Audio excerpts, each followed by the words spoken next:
योगेन चित्तस्य पदेन वाचाम् मलं शरीरस्य च वैद्यकेन योपाकरोत्तं प्रवरं मुनीनां पतञ्जलिं प्राञ्जलिरानतोऽस्मि आबाहुपुरुषाकारं शङ्खचक्रासिधारिणं सहस्रशिरसं श्वेतं प्रणमामि पतञ्जलिं गुरुर्ब्रह्मा गुरुर्विष्णुर् गुरुर्देवो महेश्वरः गुरुः साक्षात् परब्रह्म तस्मै श्रीगुरवे नमः हरिः ओम्. So last time we had looked at Sutra 2.51 and then started on Sutra 2.52, which was Tatakshiyate Prakashavarnam. So as has been the sequence in all the Angas of Ashtanga Yoga, the sutras related to those, first the Anga is described, then the Siddhi or the accomplishment arising out of that Anga, that is described. So here with this sutra begins the Siddhi from Pranayama. And so the sutra says Tataha Kshiyate Prakasha Varnam. Now Tataha refers to the accomplishment of Pranayama. And when that happens, the sutra says Prakasha Varnam Kshiyate. Avaranam means covering, like we saw last time. Prakasha refers to light, knowledge, etc. So it is also referred to sometimes as Buddhisattva Prakashaha. So it is the light of knowledge, so to speak. And the Avaranam is the covering of that light, and that Kshiyate. Kshiyate means weakens. So Tata Kshiyate Prakashavarnam. So pranayam is what it gives. The yogi is the weakening of that which covers the inner light. Now let us begin with the Bhashya. So it says Pranayaman Abhyasyatah Asya Yoginah Kshiyate Viveka Jnanavaraniyam Karma. So very clearly Vyasa is describing what is this avaranam, what is this covering, by he saying the yogi who is doing an abhyasa of these pranayamas. Pranayam here is referred to in the plural when it says pranayaman. So because why the plural? Because we have seen the Bhaya Abhyantara Stambha Vritti Desha Kala Sankhyabi Paridrishtaha. Then we have seen the Chaturthaha. So the Vishayakshepi Bhaya Abhyantara Vishayakshepi Chaturthaha, which we refer to as Kevala Kumbhaka, etc. So there is a plurality of pranayams. So the yogi who is doing an abhyasa of these pranayams, abhyasyatah asya yoginah, he says, Vyasa says, Kshiyate, weakens. What? Viveka jnana avanidiyam karma. So clearly Vyasa is saying that the entity that weakens is the karma or the karma shaya, the residues of the karma. Of what nature? Of that nature which was covering the Viveka Jnanam. What is Viveka Jnanam in this scheme? It is the clear understanding of the fundamental difference between the Purusha and the Prakriti and its evolutes, Chitta, Buddhi, Manas, and Indriyas, etc. So that is also referred to as Viveka Khyatihi. So Viveka Khyatihi, the clear distinction, the clarity of distinction, which we have discussed in depth earlier, so we are not going into that right now, because it has been said they are similar but not similar. The Shuddha Chitta and the Purusha are similar but not similar, as we have seen. So the clear understanding of the fundamental difference between these two is Viveka Jnanam, and that is covered by the karma and the karmashaya, and that covering is the thing that weakens. So here it is said pranayaman abhyasyatah asya yoginah kshiyate vivekajnana avaraniyam karma. And then he quotes yat tad achakshate, and therefore it is said mahamohamayena indrajalena prakashashilam sattvam avritya tadeva akarye niyungta iti. So there is an indriya jala. So this is indra jala. It is like a magical net, so to speak, made up of mahamoha, the magical net of delusion and misunderstanding. So that magical powerful net of delusion and misunderstanding is what is mahamohamaya indriya jala. So by that, what happens is prakashashilam sattvam avritya. So that type of net, it covers the prakashashilam. Prakashashilam means the prakasha, the light of untainted knowledge is is the nature of it. So therefore it is said prakashashilam. The very nature of it is the untainted light of knowledge. However, that sattvam, whose nature it is, that is covered by this mahamohamaya indriya jala, this magical net, mahamohamaya indra jala, the magical net of the great delusion, it is said.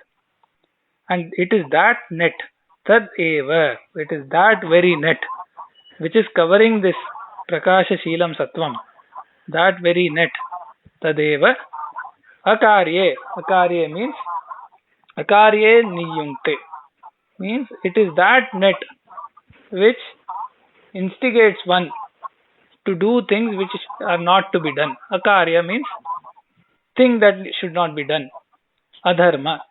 So it is this particular net that leads one to niyungte, means get involved in akarya, things that should not be done. One gets pulled towards that by this great magical net of deluded understanding which covers that sattvam whose very nature is that of the pure light of knowledge. So that is what the first two lines Vyasa is saying. Now, so, yeah. Okay, then he continues, he says, Tadasya prakashavaranam karma samsara nibandhanam pranayamabhyasad durbalam bhavati pratikshanam chakshiyate. Again, the beautiful exposition continues. He says, of this yogi, Tadasya prakashavaranam karma, the karma of the nature of the covering of the light. Tadasya prakashavaranam karma samsara nibandhanam. So what is this karma? What is its role? What is it doing? It is binding one to the samsara. Samsara refers to the world and the worldly matter, the phenomenal world and the worldly matter. So this karma, which is covering that inner light of pure knowledge, is also leading to bondage. It is binding one to the samsara. And then what happens? Pranayama abhyasat. By the abhyasa of pranayam, this particular the karma of the nature of the covering, durbalam bhavati, becomes devoid of its strength. So it weakens. And pratikshanam chakshiyate. So beautifully it is said that it weakens at every moment. So as pranayam is being done, as it happens, this particular covering is getting weakened and weakened and weakened every moment as the practice of the pranayam progresses. Therefore, very beautifully it is said, Mahamohamayena indrajalena prakashashilam sattvam avritya tadeva akarya niyungte iti. And then it says, Tadasya prakashavaranam karma, this karma, samsara nibandhanam, which is of the nature of bondage, pranayama abhyasa durbalam bhavati, it loses its strength, and pratikshanam chakshiyate, every moment, moment by moment, it weakens. So even a little bit of pranayam will weaken to that extent. Greater degree will weaken to a greater extent. So the pratikshanam chakshiyate. And then he quotes tatha cha uktam, and then it is said tapona param pranayamat tato vishuddhi malanam deeptischa. So tapona param pranayama tatah cha vishuddhir malanam deeptischa jnanasya iti. So there is no greater tapa than pranayam. Tapona param pranayamat. Tataha, thence, from that, vishuddhi malanam, the purity from the malas. So mala we have already seen. So mala is some, we have seen it described as rajatama rupa mala, and then we have seen the kleshas being described as chitta mala.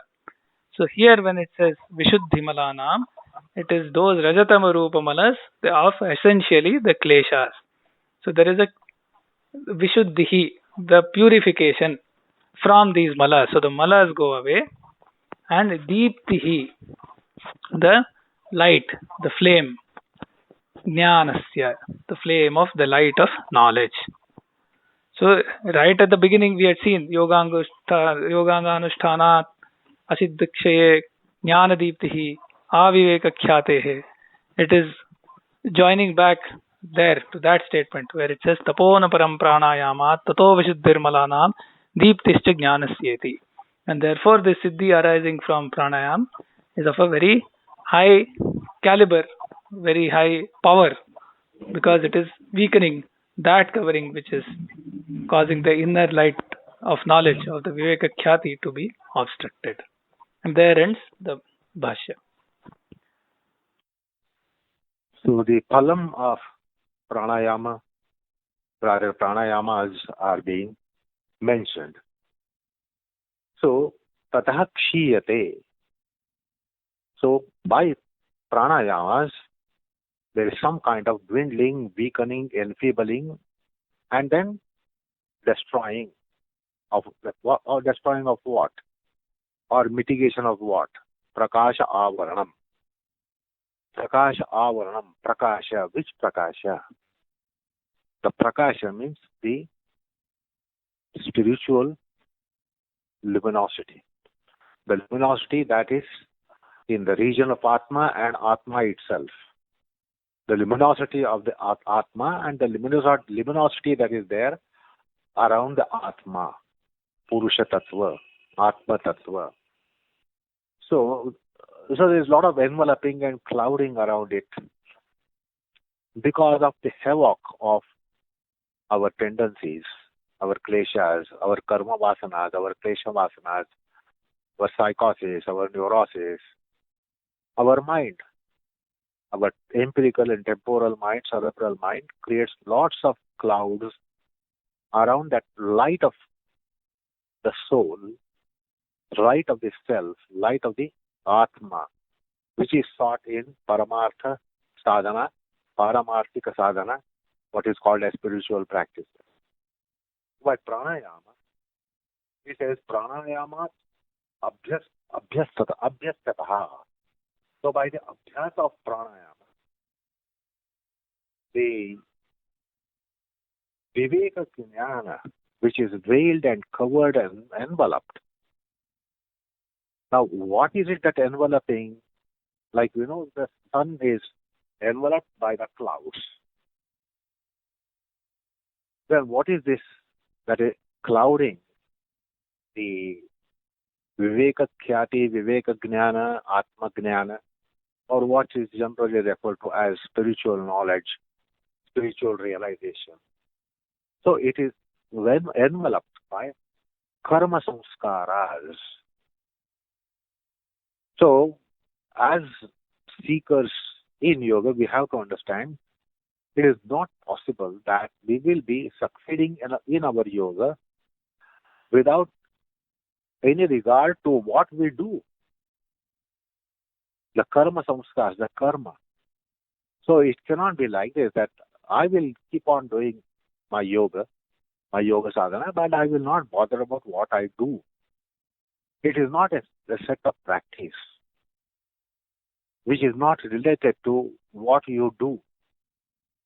Elsewhere, it is like that. In our mundane activities, professional activities, our what you call hobbies, we might be doing anything, but we maintain our hobby. We might do anything, but we try to keep our services, our activities. There is no relationship between our karma and then what we do or what we pursue. Now, this Viveka Jnana is generally referred to as Jnana in Adhyatma. Now, this Jnana cannot be not related to what one does. I cannot be keeping on doing whatever I want to do, and yet I will be pursuing Jnana, Adhyatma Jnana. So, the karma is not just activity that we speak about, our physical activity or bodily activity. The whole activity is from our gross peripheral body manifestation to the consciousness itself, the chitta itself. So these are the karmas, kaya, vacha, manasa karmas, and then perhaps chaitik karmas, all these karmas and karma samskaras. Now, this is also interesting to understand here. Karma samskar has been referred to. Not just karma, but the karma samskar. So, many times our karma samskars and karma are not really related. What we do is one thing because of force of circumstances, etc. But the karma samskar are something else. They are impressions, subliminal impressions of our karma. We may not be doing all that. We might be doing something else. We might be engaged in some other profession activity. But the samskars are something else. And the karma samskars are something which are at the bottom of what actually we do. And so this is going to the root of our activity. Not the surface of our activity, the nature of activity, the form of activity, but the root of our activity, which is in karma samskars. So this is pranayamas are going to work on very root of our karma samskaras. And these karma samskaras actually they are veiling that Atma Jyoti, the light of Atma, light of Purusha. So this pranayam works on karma samskaras itself and not just karma. So having reformed karma samskaras, our karmas are going to evolve. On surface condition, our samskars might be one thing and what we do might be another thing. Like in my heart of hearts, I might be a student of philosophy, but my occupation and profession might be that I am a merchant. But the karma samskaras are something which are at the root of our activities, which is really working on our psyche and our consciousness and our chitta. So the pranayama will work on source of our chitta itself, which is of the nature of karma samskaras. And karma samskaras means vasana samskars. So these are all tendencies. We have tendency to be something, but what actually might be doing might be anything else. This happens in business activity of life. But in Adhyatma, the things are slowly corresponding to our samskaras, and not that we will have one kind of mindset and we are doing something else. Because circumstances will force us to do something else. But what we, in the deep plane of consciousness, do is something which is intrinsic and which is of the nature of our samskaras and vasanas. The pranayama is going to work up to the roots of the nature of karma samskars. And these karma samskars are veiling our viveka jnana. Because we can see in otherwise empirical realm, some people are very, very intelligent, extraordinarily intelligent. But their samskar body is totally mismanaged. because of some other incidental contingent reasons, that they are very extraordinarily brilliant people, intelligent people. So here the jnana is not referred to someone who is very intelligent. One can be very intelligent, while at the consciousness might be a crook, might be an unscrupulous person, but the knowledge-wise, empirical knowledge might be there. So this is Adhyatma Jnana. It doesn't happen like that in Adhyatma Jnana. So the Karma Samskars, the Pranayama is going to work on Karma Samskars. And then he explains it how we just have heard from Srimit about Moha Mahamoha Mayena Indrajalena Prakashasheenam Sattvam Avrupya Tadeva Akaryam Yuktam iti. So we, because of this tendency gravities, we are engaged in adharma.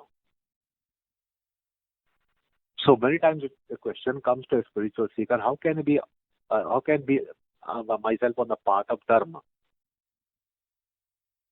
So to be on the path of dharma is something very challenging and most often impossible task. That you cannot be on the path of dharma. So therefore, we have to identify where is it that we are violating dharma by way of adharma. So pranayam is going to work on this adharma. So we will not be in unscrupulous activities with the pranayam influencing our psyche and consciousness. The pranayam will reform us at the very infrastructure of our mind, and therefore will be slowly weaned away from akaryam. And that's why in Adhyatma, Karma Shuddhi is very important. We can't be saying that I will be doing anything, but I will be trying to seek spiritual goal.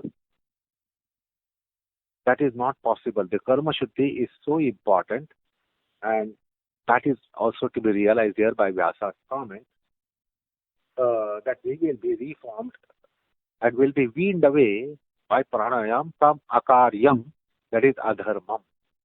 So slowly we will come out of adharma. As we come out of adharma, we will be naturally in the corridor of dharma. We will be entering the corridor of dharma by weaning away ourselves from adharma.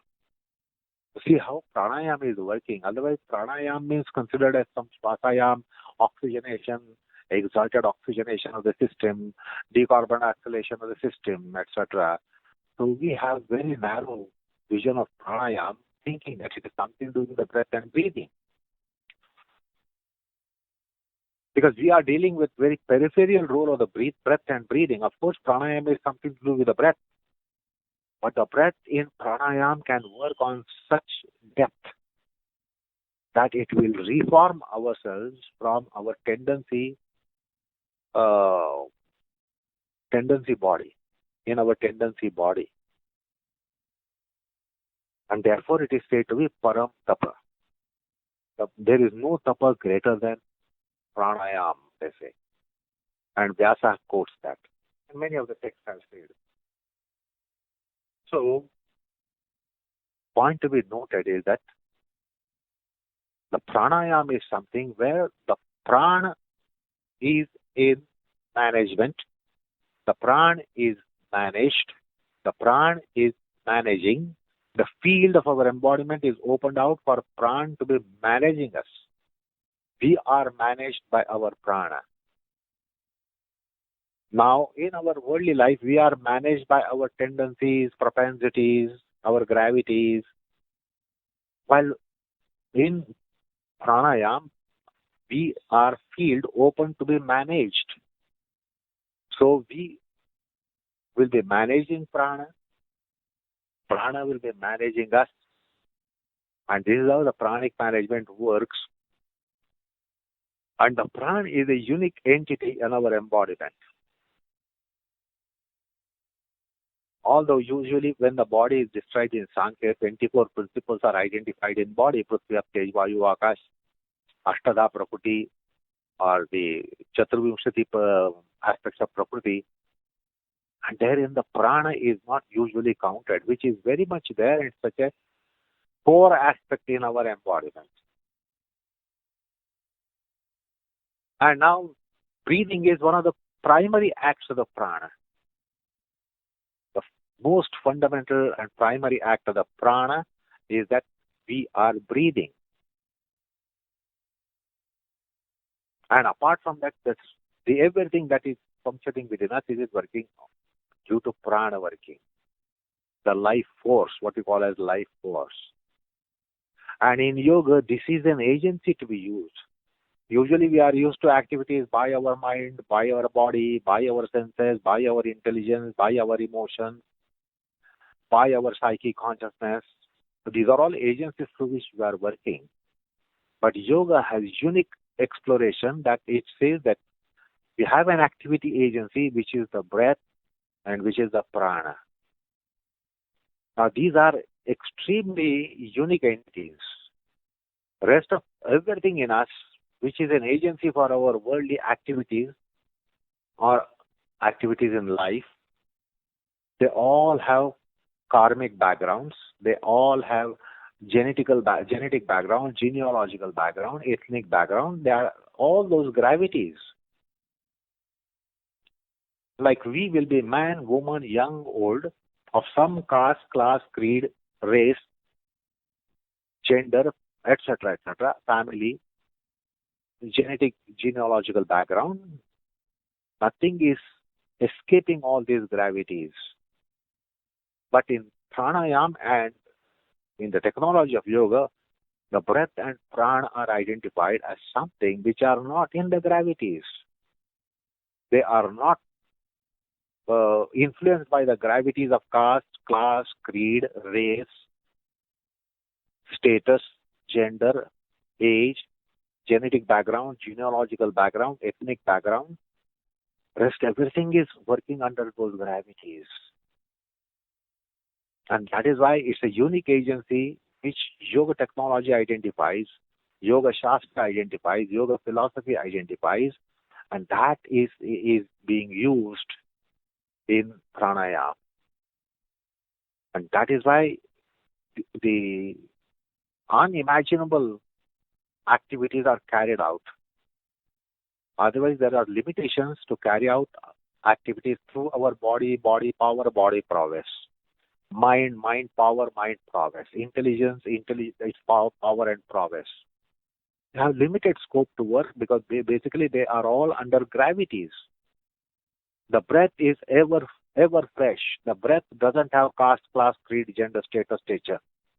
But the breath comes into our body and all these delimitations get replenished, get what you call nurtured and nourished, manured, and they create all havoc. But the breath, if you characterize the breath, it doesn't have all these limitations, and therefore we can deduce the prana doesn't also have that limitation. The prana doesn't have genetic background. Our body, mind, psychic consciousness have a genetic background, genealogical background, ethnic background. All gravities are working on it. This is the unique entity in us, which is not identified in anatomy and physiology, but in esoteric anatomy and physiology, prana is identified and yoga stands out here. It is in the forefront in pranic technologies, and then it can work on this marvel that it can work on our karma samskaras. It can manage the karma samskaras, and then there will be kshaya, because these are the karma samskaras which are hindering the spiritual process, in our spiritual process, and therefore there will be kshaya.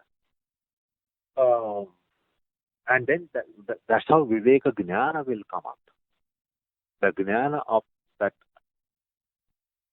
spiritual nature, adhyatmic nature, atma jnana nature, that will surface. And that's why this is said to be the greatest of tapas. Nothing can purify as much as prana and pranic kriyas and the pranic aspects can purify. And that's why this is param tapa, because tapas is for purificatory acts. And there is no tapas greater than this, as Vyasa quotes. So, and then in the final statement it says, Tadasya prakashavarnam kshama karma samskara nibandhanam pranayama abhyasat durbalam bhavati pratikshanam chakshiyate. So where nothing else can work in a spiritual process, pranayama is only the way. That's why in all spiritual practices, there is no way to not adhere and not embrace the pranic processes, the pranic technology, and the pranayama becomes so indispensable, whether it is jnana sadhana or karma sadhana or jnana sadhana or bhakti sadhana or adhyatma sadhana or paramartha sadhana or dharma sadhana. One which is going to lead to spiritual samam bonam, one cannot be doing away with something that is done by prana and pranayama, as a matter of fact. The pranayama comes in all adhyatmic disciplines, be that jnana yoga, karma yoga, dhyana yoga, bhakti yoga. So, the Vyasa's commentary at Patanjali's Sutra is telling us about this fact, that no adhyatmic process is probable, possible, plausible without a kind of pranayama. And therefore, there are several kinds of pranayama. Patanjali himself has mentioned this. Just now you heard from Mahya Vritti, Abhyantara Vritti, Stambha Vritti, and then Chaturtha pranayama. And then there are countless pranayama needed in the discipline of Jnana Marga, Karma Marga, Dhyana Marga, Bhakti Marga. And this needs to be understood by spiritual seeker as to how pranayama comes in every other realm. Not only in Dhyana Yoga, which Patanjali is now spearheading to describe and postulate, but in every form of yoga. Any form of yoga which is for spiritual samam bonam, pranayama is indispensable. So it is such a potent anga of pranayama. And they all have to learn the pranayama from Patanjali Yoga. Patanjali Yoga is only yoga we can teach any kind of pranayama, even if you are a jnana yogi, karma yogi, and bhakti yogi. So we need to become familiar about the pranayama, how wide scope it has to work in the realm of atma sadhana, paramartha sadhana, what is called as spiritual realm of human endeavor. So it is going to purify, basically purify our karmas, karma shuddhi, chitta shuddhi, buddhi shuddhi, and then it will land one into ultimate plane of spiritual samam bonam. A pranayama doesn't cease its role effect. Even in Ashtanga Yoga, it goes to Samadhi and Asamprajña Samadhi. Everywhere there is pranayama, if you recall, which was told to you earlier. The pranayama is so integral that it will be there in the entire process of yoga, even before pranayama and after pranayama. Pranayama has to be there in some form or the other, even for ahimsa, satya, asteya, brahmacharya. You can't say that it will be totally mismanaged and I will practice ahimsa, satya, asteya, shaucha, saddhojatapa, etc. Not asana, etc. So pranayama is such a limb which works in all the previous limbs mentioned so far, and the four remaining hereafter, after pranayama is everywhere. So we need to understand what really pranayama is. Okay.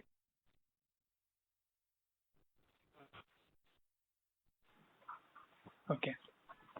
So the removal of the mala or the impurities, that is nicely described in one of the Upanishads, the Amritanada Upanishad. It says, Yatha parvata dhatunam dayyante dhamata malaha tathendriyakrita dosha dayyante pranadharanat.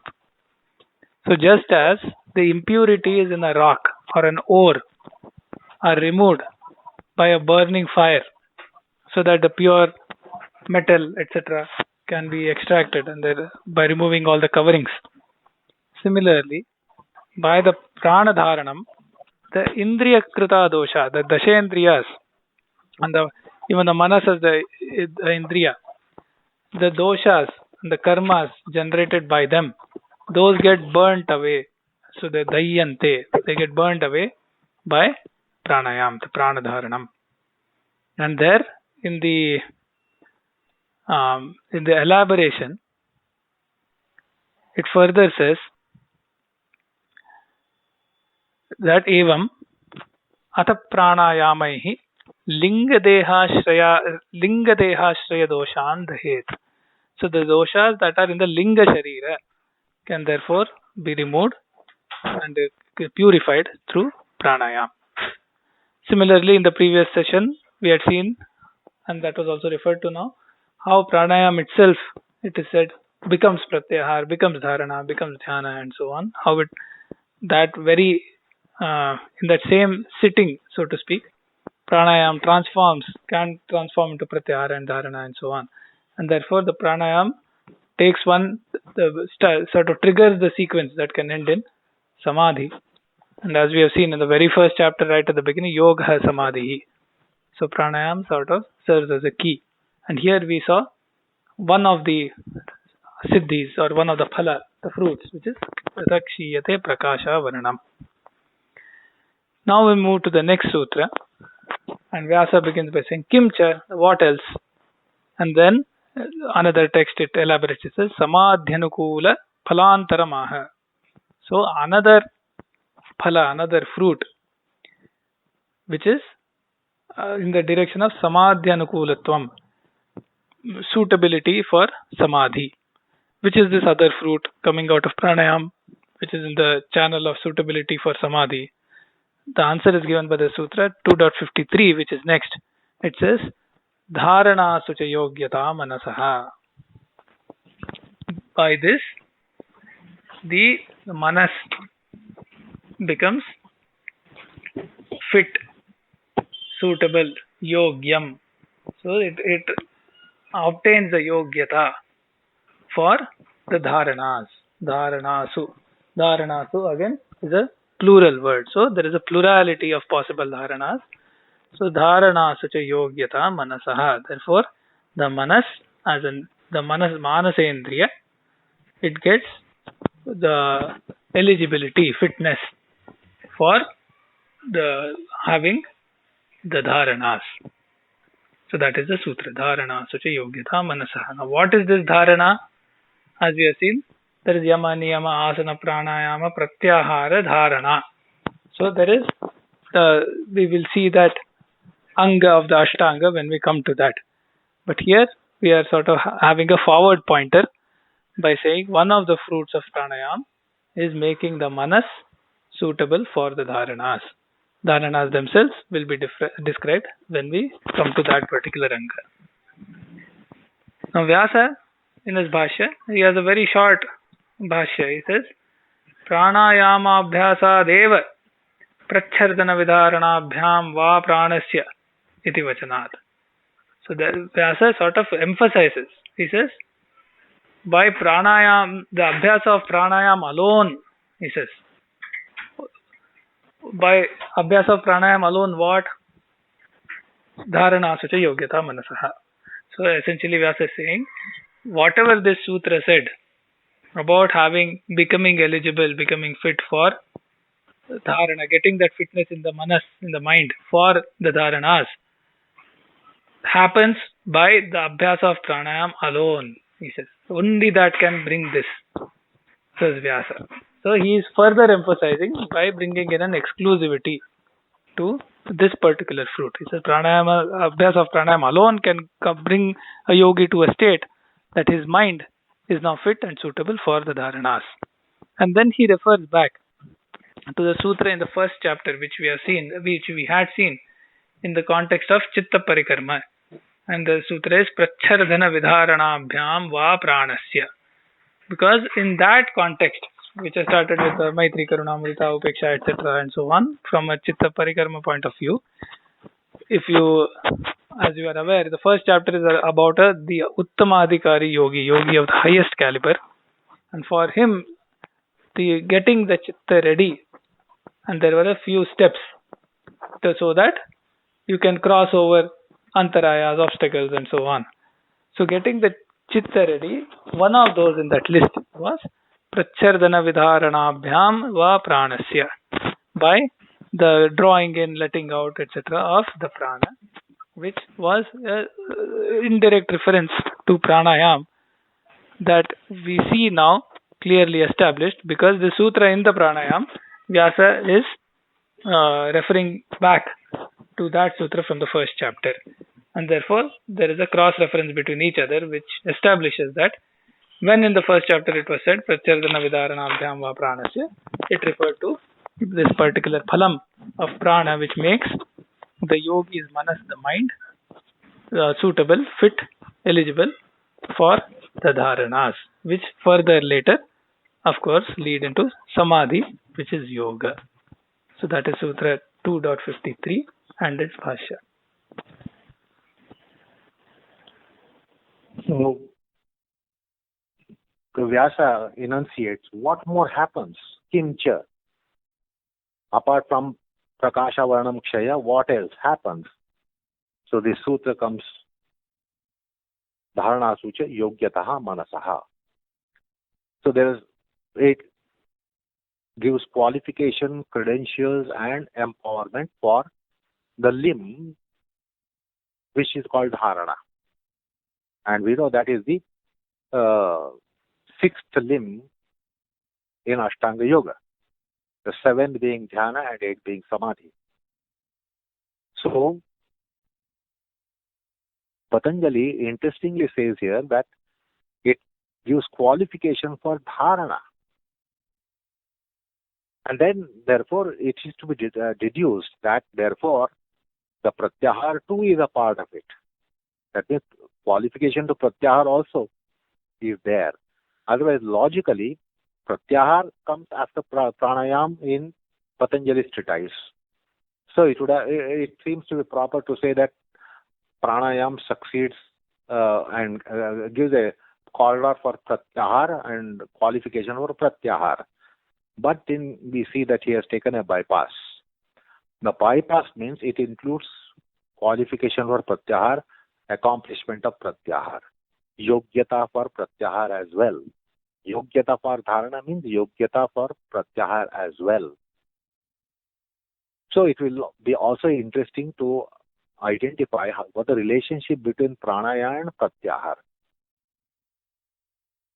So the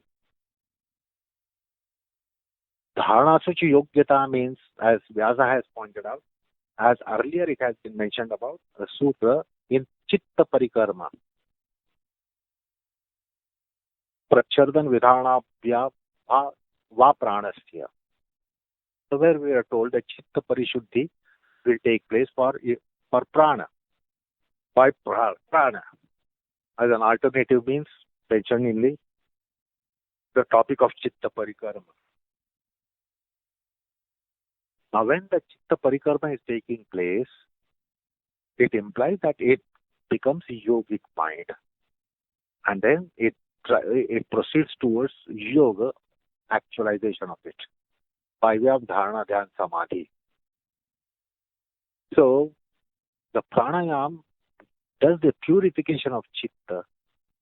Purification of chitta implies purification from outermost aspect of chitta, which is our physical body, corporeal body, to corpuscular particles in the blood, to entire physical body matter, to mind and psyche consciousness, to the substrate of our manifestation, which is chitta. The chitta is not just mind. The chitta is also, in the grossest aspect of it, includes the body. The body is also manifestation of chitta, because the body is manifestation of samskaras.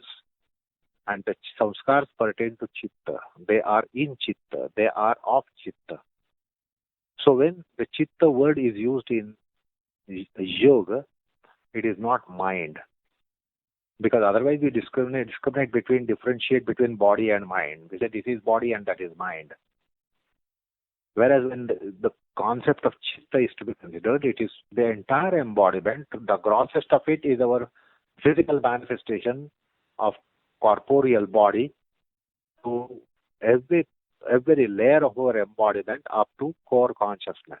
Chitta. That's all is chitta. Everything is chitta. The chitta parishuddhi will take place means every aspect in our embodiment, body organs, senses, mind, psyche, consciousness, everything will be purified. Parishuddhi will be taking place. And then it also will go towards chitta vritti nirodha by way of dharana, dhyan, samadhi. So it will purify the chitta and also it will qualify the chitta for yoga itself, samadhi itself. So that's how the range of pranayam can be also understood to some extent here, how it is going to work, how far it is going to work. It is going to work until you get dharana, dhyan, samadhi, and we have seen in earlier session that dharana, dhyan, samadhi itself is a kind of pranayam. Kevala kumbhaka is samadhi and Kevala kumbhaka is pranayam. So we will be able to have some idea of what prana is and how pranayam works. And this is what he says, that's the corridor. Pranayam lands the yogi into corridor of samadhi realm. That is dharana, the first aspect of antaranga sadhana, which is dharana. So dharana sucha yogyata manasaha. And as I just now told you, it also permeates the previous aspects of Ashtanga, right from Ahimsa, Satya, Asteya, Shaucha, Santosha, Tapaswadhyaya, etc. to Asana. And now Pratyahar and onward Dharana, Dhyan, Samadhi.